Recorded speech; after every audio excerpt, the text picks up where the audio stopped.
radiyo ijwi ry'Amerika.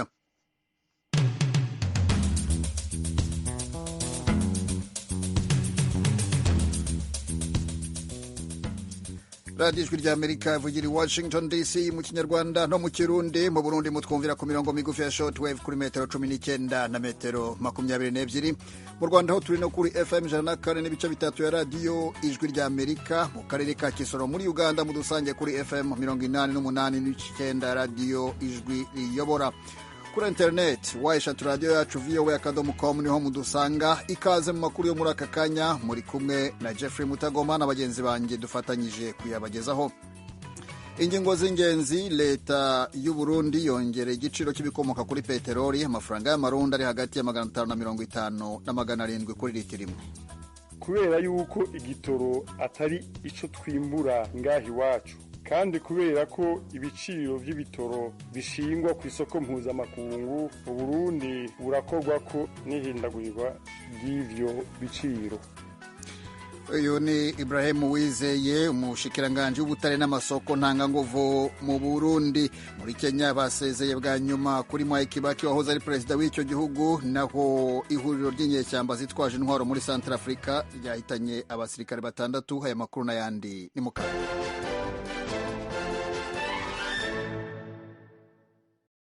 Amakuru tuyahere kwavuga hirya no hino, duhereye muri Kenya. Muri icyo gihugu nyine basezeye bwa nyuma Mwai Kibaki wahoze ari perezida wa Kenya, akaba aherutse kwitaba Imana. Amasengesho yo kumusabira uyu munsi ku wa gatanu yitabiriwe n'abategetsi batari bake bavuye mu bihugu bya Afurika. Frederic Nkundikije.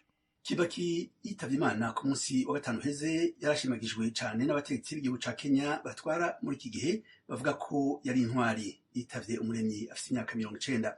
Perezida wa Kenya, wa Afrika y'Epfo hamwe n'uwa Sudani y'Epfo bari mu banyenicubahiro bitavye ibikorwa vyo kumusezera. Abanyakenya amajana n'amajana bari batonze ku mpande z'amabarabara baraba imodoka za gisirikare ziherekeje ikiziga ciwe ku kibanza c'igihugu c'inkino, aho abandi banyagihugu isinzi bari bakoraniye kuva mu gitondo ca kare. Kibaki azoshingurwa ejo ku munsi wa gatandatu mu ntara yiwe y'amavukiro hagati mu gihugu ca Kenya. Ihuriro ry'inyeshyamba zitwaje intwaro muri Central Africa ryiyise CPC Patriots for Change bateye inkambi ya gisirikare rero iri mu mujyi wa Bokoma, bahitana abasirikare 6 nk'uko ubutegetsi bw'icyo gihugu bubyemeza. Reka Frederic Nkundikije agaruke atubwira uko byagenze. Ayo makuru yatangajwe na leta avuga ko abasirikare 6 bahasize ubuzima. Ico gitero cemejwe kandi n'umukuru w'ibitaro biri mu gisagara ca Bangasu gihana urubibe n'igisagara ca Bakoma. Igihugu ca Repubulika Central Africa gitunze ubutare bwinshi, kimaze imyaka itari mike mu ruhagarara n'ubwicanyi kuvaho urunani rw'abagwanyi b'abayisilamu rwitwa Seleka rukuriye Perezida François Bozize mu mwaka wa 2013, hagaca haduka abagwanyi b'abakristu bama batanye mu mitwe n'uyo murwi w'abayisilamu. Muri imyaka iheze abasirikare ba Central Africa bafatanije n'inteko za ONU zijejwe kubungabunga umutekano, ingabo z'Uburusiya hamwe n'ingabo z'u Rwanda barabandanya gutana mu mitwe n'abarwanyi bo mu runani CPC bariko bagerageza gutembagaza intwaro ya Perezida Faustin Archange Touadera yatowe mu mwaka wa 2020. Ishirahamwe mpuzamakungu rirega imirwi yose itana mu mitwe ko yama yaganaguye abanyagihugu, yafashe abakenyezi ku nguvu kandi ikoresha abana nk'abagwanyi muri iyo ntambara. Umuryango w'abibumbye wasohoye icyegeranyo kivuga ko mu mwaka wa 2021 abantu bagera ku 3,000 baburiye mu nyanja bagerageza kwambuka bagana ku mugabane w'i Burayi. Nanone Frederic Nkundikije. Abanyafrika ibihumbi n'ibihumbi bama bafashe ingendo zibatwara mu bihugu vya Buraya zishobora kubamwo impanuka kila mwaka. Akenshi bajabuka ubugaragwa bwa Sahara bakaja ku nkengera z'ibahari ziri mu bihugu vyo mu buraruko bwa Afrika, aho baca bakoresha ubwato buto buto bagiye kurondera ubuzima bwiza mu bihugu vya Buraya. Mu mwaka uheze HCR yatangaje ko abantu 377 ari bo bahasize ubuzima. Igitigiri ciyongeye inshuro 2 ku gitigiri c'abantu basize ubuzima bwabo muri urwo rugendo mu mwaka wa 2020. Ico gitigiri ntikirimo abantu bashobora kuba bapfuye igihe bariko bajabuka ubugaragwa bwa Sahara, canke abantu baguye mu bibanza abantu bari mu rudandazwa rwo kujabukisha abandi mu bihugu vya Buraya babafungiramwo kandi babakorera amarorerwa arimwo gufata abakenyezi ku nguvu.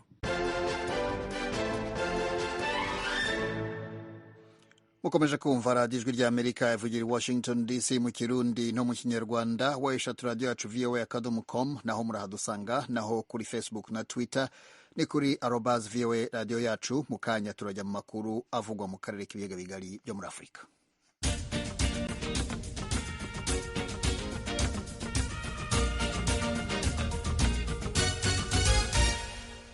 mu biyaga bigari byo muri afurika turahera mu Burundi, aho leta yongereye igiciro cy'ibikomoka kuri peteroli. amafaranga y'amarundi ari hagati ya 550 na 700 kuri buri litiro imwe. iri zamuka ry'ibiciro ryatumye ubuzima busa n'ubuhagarara kubera ubuke bw'imodoka zitwara abagenzi. umunyamakuru w'ijwi ry'Amerika Pierre Claver niyo nkuru nibyo atubwira. mu kiringo c'amezi 3 igiciro c'igitoro kiduze inshuro zibiri, ivyatumye ciyongera amafaranga hafi 1,000 ku litiro imwe muri ico kiringo. umushikiranganji w'ubutare n'amasoko ntanganguvu Ibrahim Uwizeye mu gusigura iryo duzwa ry'igitoro ryakozwe kuri uyu wa kane yerekanye ko vyatumwe n'intambara iri hagati y'ibihugu vy'Uburusiya na Ukraine. kubera yuko igitoro atari ico twimbura ngahi wacu, kandi kubera ko ibiciro vy'ibitoro bishingwa ku isoko mpuzamakungu, Uburundi burakorwa ko n'ihindagurwa ry'ivyo biciro. mu gisagara ca Bujumbura bishinzwe uku gukurikira: esansi amafaranga 3,250 y'amarundi ku litiro, mazutu amafaranga 3,450 y'amarundi ku litiro, peteroli amafaranga 3,150 y'amarundi ku litiro. iryo duzwa ry'igitoro risanze ubukene budasanzwe bwacu, ivyatumye habura imodoka zo kwiyunguruza maze ubuzima bugasa n'ubuhagarara mu gihugu. ibi vyunyuwe kandi n'ihagarikwa ry'amapikipiki n'amakinga hagati mu gisagara ca Bujumbura, umugwa mukuru w'ubutunzi. aba ni bamwe mu bakozi ba leta, abanyeshure, abadandaza n'abandi basigura ko batagitonda neza ku mirimo yabo ya misi yose kubera kubura imodoka zibunguruza. nka mvuye ahantu hitwa Nyabugete ya mbere ndoda n'ikirenge gushika ngaha ahantu hukenga hano ndarushe n'urubavu birasi. sinovuga ngo turarenze kuko haremba umuntu yisiga, ariko twe turumye. kava aho uba ukagenda n'amaguru tugaca dushika ku ishuri ducerewe. bwa mbere twategereza gushika 12:30 z'agatondo, ariko ubu kubera ibintu by'igitoro bace bavuga tuze dushika 1:30 uko cyangwa 10 ku bantu babakuru. rero umwigisha kare nahora nshika 6:45 musanga nasitse na 8h. urumva kumwe nahora mpempara amaraso siko mba nkiya peripaye hama ikindi nacu tubyuka nijoro. ubu n'umuntu aragwara kubera fatigue. tuva muri 11:30 z'agatondo tugaca dutondera ya bisi mu gatondo tukaruhira gucerwa akazi. dufise abana baja kw'ishuri tuguma duhagaritse umutima, mbega umwana araja kw'ishuri agaruka gute ata bisi iboneka? ubuzima buragoye, abantu tuza komoka gutaha n'ingorane hoho n'akambaro k'ibara. bamwe bobo ifundo ziza kuza ku maguru. urashobora kugira chance ukaronka imodoka ikuzana muri bisi, ariko gutaha n'ingorane. urashobora guhiga bisi ukabura. taxi yo niko kuko nahora ndi ha 5,000 ariko ubu ntanga 15,000. urumva twashitse nkaho ku kazi sambiri tugasha tuvayo 7:30 tugasha tuza tugatondera ya bisi kugira dutahe tugasha dushika muhira 2:00 wumva ubuzima bwacu bwonyene burawangamiwe. ubwo bukene bw'igitoro bwaratumye n'ibiribwa vyankenegwa hamwe n'ibindi bikoresho vyo mu buzima bwa misi yose biduga igiciro. ishirahamwe rihanira inyungu z'abaguzi Abuko rirasaba ko naho igiciro c'igitoro cadugijwe coca kiboneka kugira ngo ubuzima ntibugume buzimba. Pierre Nduwayo atwara Abuko yatubwiye ko abadandaza b'ibiribwa ari bo boba abambere boronswa igitoro, kuko ibiciro aho bigeze vyarengeje urugero. kuvyerekeye igitoro igikwiye gukorwa nuko habwa barya bajejwe kunguruza abantu n'ibintu bafise imiduga abamabisi canke mayasi hamwe na bijya biduga binini binini bizana ibintu by'ibifungurwa. ibi vyofasha kugira ngo abantu benshi bashobora kwiyunguruza, hanyuma n'ibidandazwa bidushikire bitazimye cyane, kuko by'inyungu rusangi nivyo byari bikwiye guhabwa priorite. hanyuma abandi nk'abafise imodoka yabonyene bakaronka, mugabo abo bafise bunguruza abantu benshi bamaze kuronka. n'abanyagihugu bageze aho bifuza ko igitoro coduga igiciro ariko kikaboneka. Umwe muri bo yavuze ati n'inyama irazimvye ariko umuntu aramenya ryari akwiye kuyisuma akayirya, kiduga igiciro ariko kihari. Ubushikiranganji bw'amasoko ntanganguvu, ubutare n'agataka burahumuriza ko leta izokora ibishoboka byose kugira ngo kiboneke congere gikwiragizwe mu gihugu. Umushikiranganji Ibrahim Uwizeye aremeza ko na leta imaze kubona ko ubukene bw'igitoro buhagarika amaraso y'igihugu, ubutunzi ntibusubire kwisononora. Pierre Claver Niyonkuru, Kigali, ku bw'Ijwi ry'Amerika. Pierre Claver Niyonkuru asoza iyo nkuru yerekeye ibura rya peteroli mu Burundi. Mu gihe ibura rya peteroli mu Burundi rero rikomeje, mu Rwanda ho bamwe mu bakora imirimo y'ubukerarugendo mu karere ka Rubavu baravuga ko basanga harabaye impinduka mu mikorere ya nyuma yo koroshya ingamba zo kwirinda icyorezo cya COVID-19. Abakora imirimo yo gutembereza abakerarugendo bavuga ko bagifite inyota yo kongera gukora nk'uko byahoze mbere y'icyorezo cya COVID-19. Umva uko byari bimeze umunyamakuru w'Ijwi ry'Amerika Eric Bagiruwubusa abasura. ibihumbi 10 cyangwa 8 gutyo nyine biterwa nuko tuba twavuganye nta n'undi bukuru ko hangana. Turi mu masaha ya mu gitondo mu nkengero z'ikiyaga cya Kivu ku Gisenyi mu burengerazuba bw'u Rwanda. Bwana Stefano Mushimiyimana n'umutekinisiye uzobereye imirimo yo gukanika ubwato yifashishije ipambi ituruka mu gihugu cya Tanzania n'amavuta y'amamesa aturuka mu gihugu cy'u Burundi no mu gihugu cya Repubulika ya Demokarasi ya Kongo. Mushimiyimana arasudira ubwato yanga ko amazi yabwinjiramo akabangamira abakerarugendo. Ni muri ibi bihe u Rwanda rworoheje ingamba zo kwirinda icyorezo cya COVID-19. Ibikorwa hafi ya byose byarafunguwe. Bwana Rashid Nzeyimana ni umusare.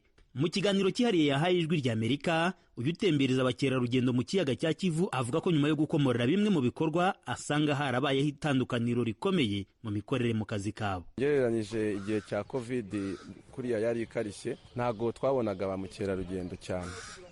Ibintu byinshi byari bifunze, abantu ntago bisanzuraga, imyidagaduro yari ifunze, ariko ubu ngubu itandukaniro kuva aho bafunguriye ibintu byinshi, abantu batangiye kwisanzura. Hano plage abantu basigaye baza bakoga, bakaza ari benshi bagasura u Rwanda, tugatembera mu kiyaga cya Kivu.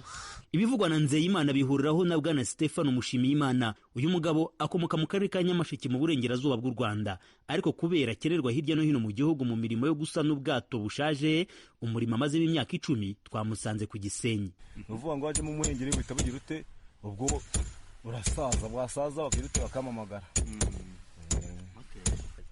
Mu gihe cya COVID se byari bimeze bite? Mu gihe cya COVID kabisa ubwo kari karahagaze. Gutya kabisa rwose kabisa ubundi ukumva ari mbye. Nubwo abakora mu mirimo y'ubukerarugendo ku Gisenyi bavuga ko bamaze igihe gito bavuye mu bwigunge, ntibibakuriraho ko badakomeza kwirinda icyorezo cya COVID-19 cyo ntandaro yabashyize muri ubwo bwigunge. Umusare Nzeyimana arasobanura. Mu bwato dushiramo space, ugomba kwambara agapfukamunwa, tuba dufite sanitizer, turakirinda COVID kugeza igihe bazarekura bavuga uti COVID twarayitsinze, noneho mwemerewe byose. Ikintu cyakwitwa ubwigunge mu mirimo, umuntu yavuga ko cyavuyeho. Yego, ubwigunge bwavuyeho pe. Nubwo tutari twagitsindanye neza, nyine dusigaye duhura n'abanyamahanga, duhura n'abanyakigali, duhura n'abanyamusanze, ngeri nyinshi zitandukanye. Baraza bakenjoyinga, tukabereka ibyo dufite, bakishima cyane. Ku rundi ruhande, aya mazi y'ikiyaga cya Kivu hari abakunze kuyabyaza umusaruro mu mirimo y'ubukerarugendo, ariko hari n'abandi bayaturiye bayahuzwe kubera mu bihe bitandukanye yagiye abahekura. Madame Godance Dushimimana n'umwarimukazi wigisha ku Gisenyi akomoka mu kirwa cya Bugarura mu karere ka Rutsiro. Ntago nayajyamo, rimwe na rimwe ajya ntera igikomere. Amazi yanwariye umugabo na musaza wanjye wankurikiraga, barazitse, umwe yagiye koga undi yagiye kuroba, umwe azikira hano Gisenyi, undi azikirira hirya iwacu i Bugarura. Umusaza wanjye yapfuye mu kwa 12 kuri 23, umugabo wanjye apfa kuri 21 z'ukwa 9 2021. Ntekereza ibintu byinshi cyane, nkumva umutima sinzi ukuntu mbaye, nkumva ngize agahinda kenshi. muri uyu mujyi wa Gisenyi biboneka ko ubuzima burushaho guhenda umunsi ku wundi. Abandi bawutuye bakora imirimo y'ubucuruzi buciriritse bavuga ko ibintu bitarajya mu buryo, nk'aba babyeyi bakora ubucuruzi hagati y'u Rwanda na Repubulika ya Demokarasi ya Kongo. Mbere byari byiza cyane, twabonaga amafaranga ahagije tukagaburira abana bacu tukizigamira, ariko ubu ngubu ha korona yaziye ibintu ntabwo tukibona akazi nk'uko bikwiriye, ibintu byabaye bibi. Mbese mbere nabaga nacyura na 5, ariko ubu ngubu kubera kovide ibi bintu turabitwara muri Kongo bakadusoresha amafaranga menshi gagashiramo, n'abacuruzi nabo bakaba bari kurira ko nabo bahomba ntacyo babonamo. Bamwe mu bafite amahoteli ku Gisenyi batemeye kuvugana n'Ijwi rya Amerika bo baravuga ko basanga icyorezo cya COVID-19 cyarabakomye mu nkokora cyane, bakavuga ko bigoye ko bashobora kuzongera kwisanga mu mikorere nk'iyo bari basanganywe mbere y'icyorezo COVID-19. Amakuru atangwa n'urwego rw'igihugu rw'iterambere mu Rwanda RDB avuga ko ubukerarugendo ari rumwe mu nzego zashegeshwe n'icyorezo cya COVID-19. Amafaranga ubukerarugendo bwinjije mu mwaka ushize 2021 yiyongereyeho 25% yavuye kuri miliyoni 131 z'amadolari y'abanyamerika agera kuri miliyoni 164 z'amadolari. Ni mu gihe mbere y'icyorezo cya COVID-19 u Rwanda rwinjizaga byibura miliyoni 400. Ni mu gihe kandi leta y'u Rwanda yashyizeho ikigega mu mugambi wo kubuzahura. Ku ikubitiro icyo kigega yagishyizemo miliyoni 100 z'amadolari, ni ukuvuga asaga miliyari 100 mu mafaranga y'amanyarwanda. Bagira ubusa Ijwi rya Amerika ku Gisenyi mu burengerazuba bw'u Rwanda. radiyo ijwi ry'amerika ni nayo mukurikiraho ikiganiro agasaro kaburaga buri cyumweru. Agasaro kaburaga mugitegurirwa na Venuste Nshimiyimana, ndi kumwe nawe ku murongo wa telefone i Londres mu Bwongereza. Bwana Venuste Nshimiyimana, wiriwe?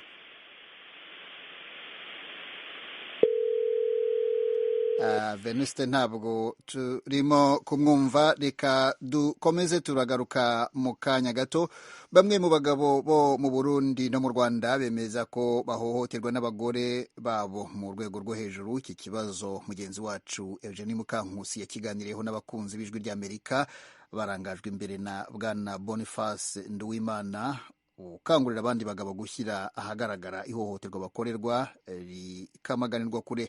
Nduwimana avuga ko ari umwe mu bagabo bahohotewe, ahagarariye ishyirahamwe bahuriyemo ryitwa Abagabo mu Gahinda, rifite icyicaro muri komine Kayanza mu majyaruguru y'u Burundi. Atangiye asobanura icyamuteye gushinga iri shyirahamwe. Ndi umwe mu bagabo bakorewe ihohoterwa, barikorerwa mu rugo. Nyuma nza kubona hari n'abandi benshi bagiye barakorerwa ihohoterwa mu rugo. Ngiye gukurikirana neza, nkaraba mu kibano, nkumviriza hirya no hino abama bishwe, abama baturiwe n'amazi ashushe. Nkagenda gusoma ngasesangura mu maraporo amwe n'amwe, ngasanga turaronka bamwe ngo barishwe ariko ntitubone ubutungane kuri bo. Nkabona nyene aha na hariya abagabo bagenda baromoka bagahunga ingo, ngasanga abagabo benshi bitigira binini tugenda turabona byiyahura. Ngasanga ugiye kuraba hari abagabo benshi bata ingo ukabasanga bagiye guharika. Hari abandi usanga mu kabare batonda mu kabare kuva ku mugoroba gushika burinde buca. Ngiye gukora amatohoza kuri ibyo byose nsanga benshi nabo mu ngo biba biriko bitagenda neza. Hanyuma ngerageza rero kwegera bamwe n'abandi kugira menye mbega n'ibiki bitagenda neza. Nza gusanga abagabo benshi baragize ikibazo mu rugo, ntibakigira uburenganzira na bumwe mu rugo. Ari nabyo bituma abagabo usanga rimwe na rimwe bariko baranagwa no mu cyaha cyo kwihanira iyo bitameze neza.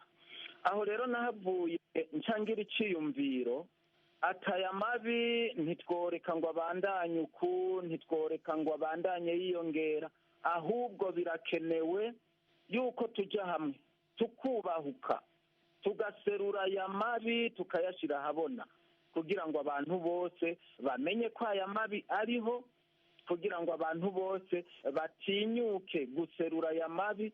Turabe yuko byogeraho abagabo nabo bagira inzego bitura, bagira amashyirahamwe bitura, akabafasha gushikira mu nzego z'ubutungane canke mu nzego z'intwaro kugira ngo bubahuke nabo barenganurwe.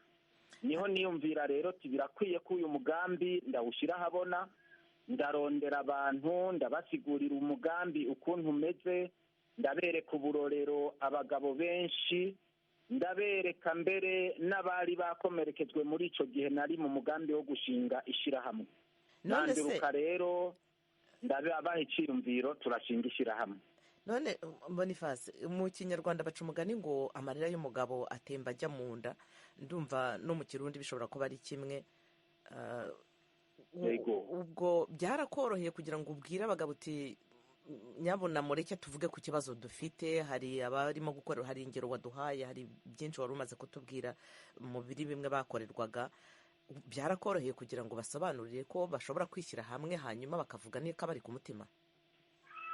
ntabwo byoroshye biragoye cyane. N'ubu benshi bumvise hari umugabo ariko arahaguruka akavuga ibyamushikiye, hariho bamwe batarabona neza yuko ari mu mvo y'ukugira kire canke yerekana amabi. Abenshi rero baracatsimbaraye ku mugani uvuga ngo amarira y'umugabo atemba ajya mu nda, ariko mu gihe abantu bose bobandanya bakaguma kuri wa mugani uvuga ngo amarira y'umugabo atemba ajya mu nda, ni ba bandi ibibi babibakorera bakabyibikamwo buri gihe, bakabandanya bakabyibikamwo, inzigo n'urwanko bikagwira mu rugo, hanyuma bikazoza kubyara ikibi kinini cyane. Ari buce usanga umugabo kubera atahishutse ngo avugane n'umukenyezi, canke umugabo kubera yakorewe amabi ntagire urwego na rumwe yitura, agahita yica umugore, canke agahita umugabo we nyene yiyahura ati ndarambiwe no kuba muri ibi bintu, canke umugabo ni hahandi ubona atekeye agasashe k'impuzu akomoka akazoja kugwiyo. Ni ukuvuga yuko abenshi baracatinya guserura ayo mabi bitwaje umwibutsa w'ikirundi n'imigenzo y'ikirundi. Ubwo mwabasaba iki rero muri aka kanya mwumva n'abantu benshi bari hirya no hino, abo bagabo bagitinya bacyumva ko bagomba kugendera kuri uwo muco cyangwa se bashingiye no kuri uwo mugani wa kirundi na kinyarwanda, mwababwira iki muri aka kanya? Muri aka kanya ndonsa aka karyo nagomba mpamagara abagabo bagitinya kwerekana ko bahohotewe, nyabuna nibave mu gacerere. Niwaba uhohotewe ntubivuge, bigukwegera mu kindi cyaha cyo kwihanira, ugaca witwa umunyamakosa kandi wari mukuri. Ahubwo nibubahuke, baseruke, bashire ijwi hejuru, dufadikanye dusabe ko haba amategeko yorenganura abagabo. Nibaguma bahoze, abagabo bose bagahohoterwa bagahora, ntabwo abajejwe intwaro cyangwa se leta cyangwa abanyamategeko ntibazigera bamenya ko iryo hohoterwa rigeze ku murindi ukomeye. Bazohora bazi ngo guhohoterwa ngo bivugwa ku bakenyezi, bibagira uburenganzira bwabo, maze baze basange benshi barasambuye ingo bakazita, baze basange benshi bariyahuye ku mvo z'uko batigeze bashira ibibazo byabo ahabona. Nobubahura ndababwira ko kwemera yuko wahohotewe ntibimaramaje, ahubwo ikimaramaje ni uko abantu baza kugushengerera wishe umuntu, ni uko abantu baza kugushengerera wiyahuye, ni uko abantu baza bumva warataye urugo waragiye. Ibyo nibyo bimaramaje gusumba ko umugabo yubahuka akavuga ati mu rugo nahohotewe, ndasabye ubufasha, ndasabye abandenganura. Reka twakire na Jeremy. Ikibazo cy'ihohotera rikorerwa abagabo, bamwe barabyemera abandi ntibabyemera, kavuga nta mugore wahohotera umugabo, abandi ngo baba babikwiye, hari igihe baba bahemukiye abagore. Wowe ikibazo cy'ihohotera ukibona gute? Murakoze cyane. Jewe ndi umuntu umwe mu bantu bahohotewe kandi bikabije. Yego, kuva mu 2015 narahohotewe birarenze urugero, ndahava ndata urugo ndomoka, yego naho nataye urugo ndomoka aho nagiye hose nta mahoro nigeze ndonka kuko maze gusohoka nkata urugo nkagenda mbonye naremerewe ni ukuvuga mu majambo make narituye imiryango biranka rimwe kabiri gatatu kane gatanu bahanura biranka ndahava ndaca uko ndagenda ntikigeze binyorohera na gato gushika uyu munsi hari muri 2015 n'uyu munsi sindasubira mu rugo. Ntabwo urasubira mu rugo? Sindasubira mu rugo. Wasize abana cyangwa wari ufite umugore gusa? Jewe nari mfise umugore n'abana babiri mugabo kenshi bimaze kumbaho kenshi nkabona ko ntushobora kubura ubuzima bw'iwanje nataye urugo ndagenda ndomoka kubera mbona ko umugore bitagishoboka imiryango yarahanuye biranka ndetse ndabona ko naremerewe bikabije. Bivuze ko ubwo utashobora kubona abana bawe kuva muri 2015? Maze guta urugo mvuga ko nataye urugo byananiye abantu benshi bumva umenga ndi ikicucu bumva umenga ndi umuntu ntashoboye kubaka mugabo kuntu byagiye biragenda twebwe umuryango umaze kuzura uraduhanura rimwe kabiri ni kuvuga mbuze umuryango baba ari ba mwana abiwabo w'umugore n'abiwabo w'umugabo barabonana bakaganira mugabo umugore akanana aho bigiriye kwa nka gose none havuye ndacuruko ndomoka ndabona yuko bitagikunda maze kunyagwa ibyanje byose mbere ndanahava nditura sentare. Hari icyo byari byakugezaho? Sentare yaragufashije ku buryo hari icyo byaba byaratanze? Kubera twebwe abagabo ni ukuvuga akamu kacu ntibigera bakumva na bukebuke.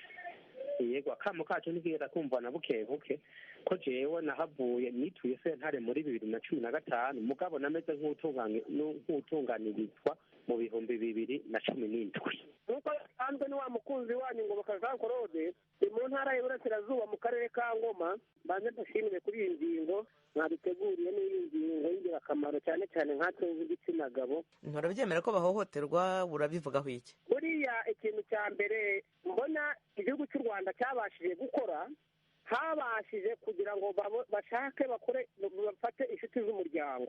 Icyo nashatse kuvuga inshuti z'umuryango umwe muri komite ibigize gukurikirana amakimbirane yo mu ngo igizwe n'umugore n'umugabo muri buri mudugudu utuye mu gihugu cy'u Rwanda. Mbere y'uko inshuti z'umuryango zitari zihari ihohoterwa ryabagaho. Hari icyo mbona ihohoterwa rimaze kugenda rigabanyuka.